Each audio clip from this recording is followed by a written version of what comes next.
All right, another exciting day. More new balls for 2024, the new TaylorMade TP5 and TP5x. Same naming. They seeded these pretty early. A lot of people got them in the fall. I played them a lot during the fall. Spent most of my time with the TP5x because that had been my ball a couple years ago. I wanted to compare how that was now to then. The big news is speed wrap. We'll get into that, but first of all, I got some monitor data, so we'll just start. Like I said, I hit a bunch of little 50-yard wedge shots. I don't take a lot of stock in it indoors, but people always want to see it. 10 shots each, just kind of spreading them around and hitting little flight shots at everything I do on course, and I just left it all in there. Let's take a look.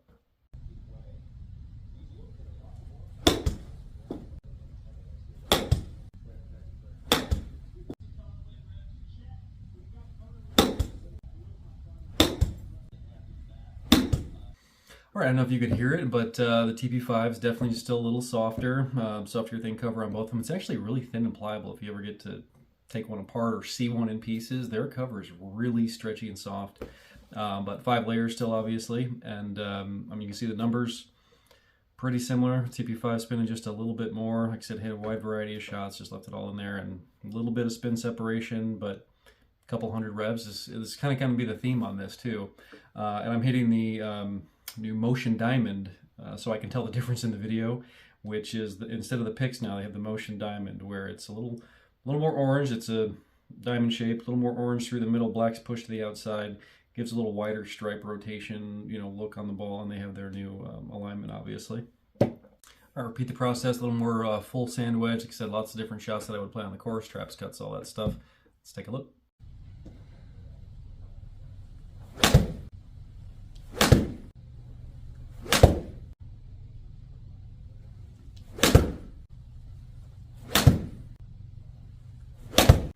All right, same thing, like I said, just a little bit of separation. You start to notice as you get through the bag that slightly more driving flight with the TP5, feeling a little softer, just a little more direct than rising, where the TP5X has that great high launch flat flight that everybody loves, that just makes it a really long ball. But both just plenty good off the sand wedge for me, and moving on to the next. So then went in at some pitching wedges. Let's take a listen and watch a couple shots, then look at the data on that too.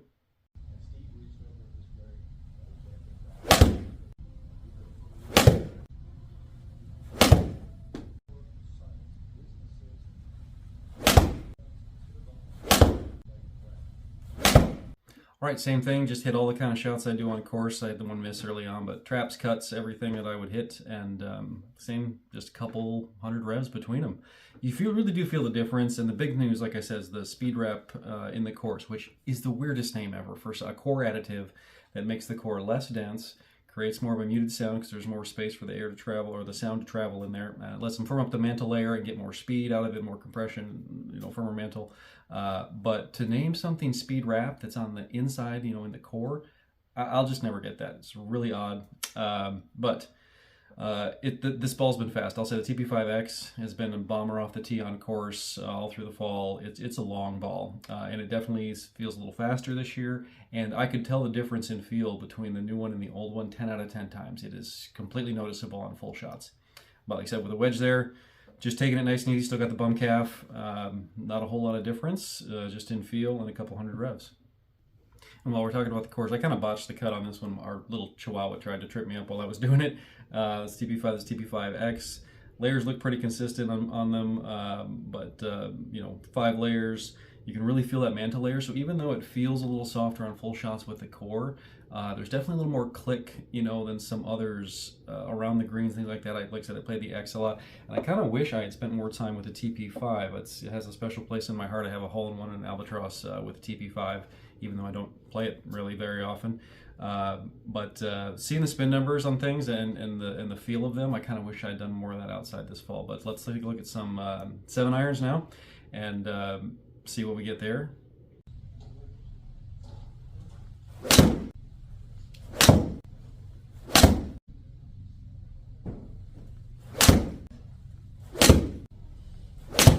So same thing, the TP5 just a little softer. I was trying to keep the speed kind of similar to that last test I did, just nice, easy swing, and you can see the same thing there, just a few hundred revs difference. pretty much the same flight. Like I said, on all these, the dynamic loft, strike patterns, everything was within very small margins. Even though I left everything in there, everything averaged out with all the strike and everything. So I mean, I'm confident in this data for me, and I like the feel of both of them on full shots. Around the greens, I do think I like the TP5 feel a little bit better, and I get just a little more greenside spin. The TP5X, is to some of the balls people compare it to, because it's a real long ball, kind of chrome tour. People are going to put it up against it. It definitely has a little more click and maybe not quite as much greenside action as some of those other ones. But it's a long ball. I mean, it's a bomber, and if you can spin a firm ball, which I can around the greens, it does just fine. So the big news is that that just a couple hundred rows of separation actually shrinks down as I get to the long irons. Like in a 4-iron, it gets even tighter for me, kind of. And then the driver, it's like 150 from early testing. And I'm starting to put together a big driver comparison of all the new balls. It's just a lot of swings, though, and coming off that calf, I'm just kind of spreading it out. I don't want to get hurt and screw up my ear, hurt worse, I should say. But I will confidently say I feel like this is the fastest, the TP5X is the fastest TaylorMade ball I've ever hit. It's noticeable in the feel and in the data. It picks up speed, I think, even compared to the 5 as you go down into the longer clubs. So big year, fun year for TaylorMade and the new TP5 and TP5X. And like I said, when I get that big driver comparison across all the brands put together, I'll upload that. And I'll also do one with kind of like Chrome Tour, Pro V1. I have a couple other ones to upload there too. So go check them out. Like I said, read through the threads, get some feedback from others, and see what everybody thinks, and go try them for yourself.